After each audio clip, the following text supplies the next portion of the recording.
Ayan, kahit tayo ng breakfast. Sinipag ako magluto ng breakfast ngayon kasi long weekend pala, walang pasok si Ani. So ayan, kasama ko siya ngayon. Pinagpili ko siya kung anong gusto yung kainin. Sabi niya kahit ano. Dinuto ko kanina yun naman lahat ng nandun sa ref. So instead na matuwa siya, nagalit pa. So nagluto lang ako ng tapsilog. Ito yung tapaw.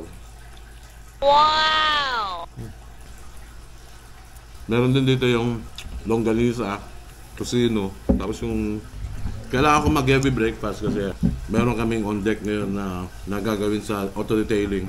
Ako kasi hands-on ako pagdating sa auto-detailing. Gusto ko yung nakikita ko, gusto ko yung ako mismo yung kikilatis kung okay na siya, okay na yung pagka-buff, ready na siya, prepare na ba siya, okay na ba siya para ibigay sa client, ganun. So, although hindi ako nagba-buff kasi hindi ko, kahit nakagustuhan ko mag-buff, hindi kasi pwedeng ganun-ganun na lang eh. Kasi maselan kasi talaga ang buff.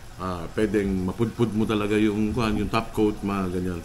Mas okay pa nga pagka car wash lang eh. Kasi dati, pag car wash lang, linisin mo ng sakyan, tanggalin mo lang yung dumi, tanggalin mo lang yung alikabok, tanggalin mo lang yung putik. Ibang-iba kasi pagdating sa detailing. Hindi kami ganito mag-breakfast lagi. Ngayon lang, kasi natuwa lang ako. Nagulat ako. Hindi ko alam na long weekend pala. Kaya nagtataka ako. 8 o'clock na, hindi pa bumabangon si Mrs. Yun nga pala, naalala ko, long weekend. Kaya pinagluto ko siya ng ganito. Ayun siya. Gumagawa ng... Ano ginagawa mo, Mi? Gumagawa ng kamatis at pipino na sausawan niya daw dito. Para lang, yung daily vlog, gusto ko lang kasi mag-daily vlog. Ayun yung ginawa niya. Kamatis at saka pipino. Ako kasi, very fan ako ng maraming pepper. Si Ani kasi hindi masyado mahilig sa breakfast. Yan ang difference ng dalawa. Ako talaga, hindi ako pwedeng umalis sa bahay na hindi ako nagbe-breakfast. Ay, mas gusto ko. Alam mo sa tusino, mas gusto ko yung mga ganito, may tutong-tutong. Actually, favorite ko to. Yung sa kanya kasi, yung favorite breakfast niya, yung tipong nasusukaan, like smoked fish, ganun, yung may mga suka, smoked fish, dilis, kamatis, red egg, mas prefer niya yun kaysa sa ganito na ketchupan. Sa akin kasi, mas gusto ko yung may mga linalagay ako mga ketchup. Kasi ang hilig niya sa mga ganito, side dish. Hindi siya pwedeng mag-meal ng walang gulay. Ako okay lang kahit walang gulay.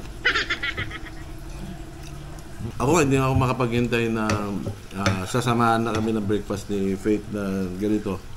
Nagulat ako gabi, nag-vlog ako ng chicken. Andox.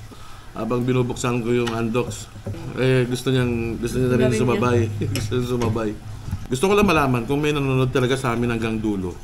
Kung nakarating nga kayo hanggang dito, paki-comment nga kung ano yung kinakain namin. Pwede ko kayong bigyan ng kwan. Yung first na magko-comment, pwede ko kayong bigyan ng cup. Galing sa shop namin. Tignan ko lang kung may nanonood talaga sa amin hanggang dito sa puntong to. Wait lang. Shut up.